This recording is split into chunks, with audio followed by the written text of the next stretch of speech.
Hey guys, this is Eric. Hey, I wanted to take you guys along and show you my different plots of corn.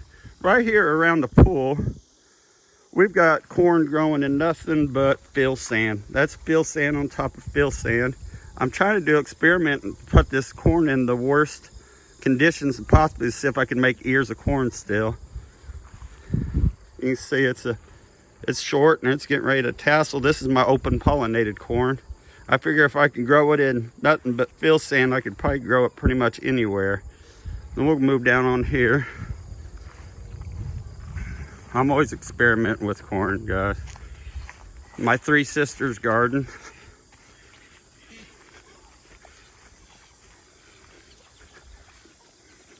Everybody's like, I didn't realize how tall it is until they walk down here. It's looking pretty good.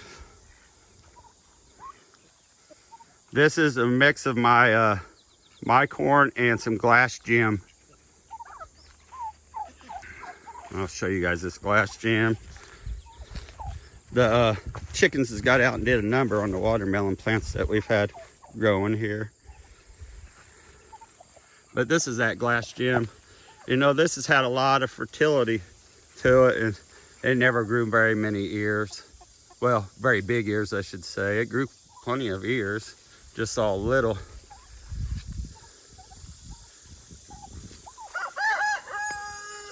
I never liked the way it was growing to begin with. And here's my other three sisters that was planted in late July, or middle of July, I should say.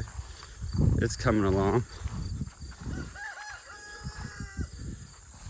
This is be where I save my seed from, is these plots here. And each one of these mounds, soil is a little bit different. Like that one right there in the corner, that's growing in nothing but creek sand. As experiment, this is creek sand compost, and that one. These here is just some soil that I'd grabbed up in front of the garage. We'll get moving up here on the hill.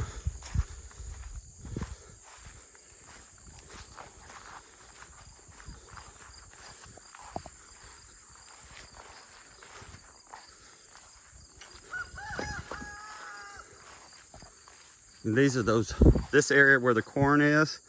To the end of these beans, we had 6 rows of beans that we picked, and I replanted July 10th. And this is the growth. The beans are about ready to start coming on.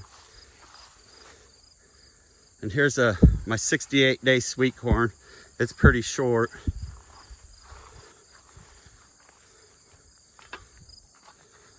It's called Sweetness. I've never had much luck growing these 68-day corns. Then this rose right here is called Serendipity. It's an 80-day corn, sweet corn. Not looking bad.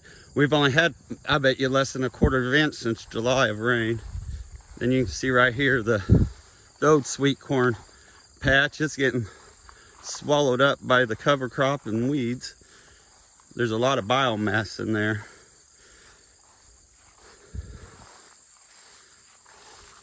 You can see some of the different millets in there. And here's my open pollinated corn. It's doing pretty good. I picked a few ears. Some of them's giant.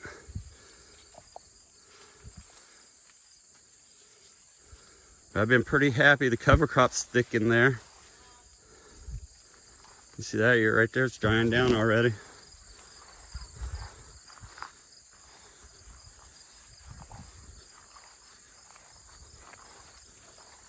See that bird was up there eating that.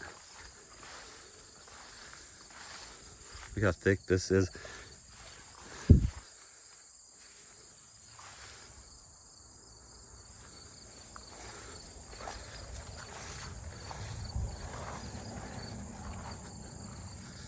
Some nice ears.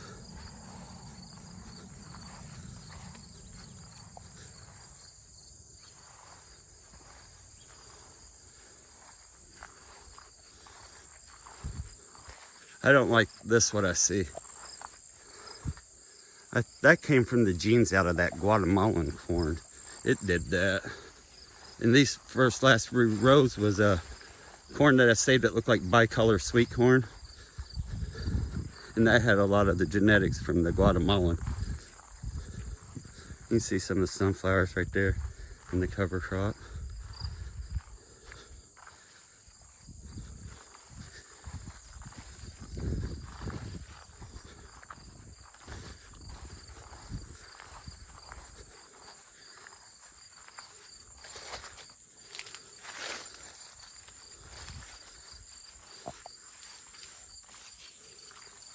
The size of that ear.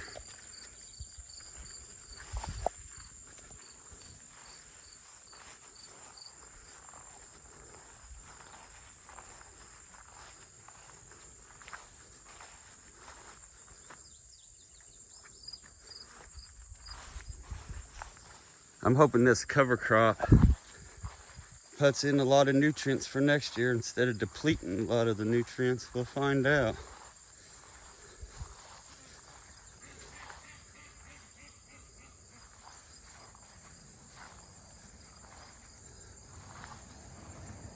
But you guys can see the old sweet corn, how it's really got swallowed up. Okra. Butternut squash are all playing out. Alright guys, that's a good view of what all my different corn plots we got going. Oh, except for in the back field where our food plot is. And it looks the roughest. Alright, if you guys like this kind of stuff, please hit that like button and subscribe. Thank you guys.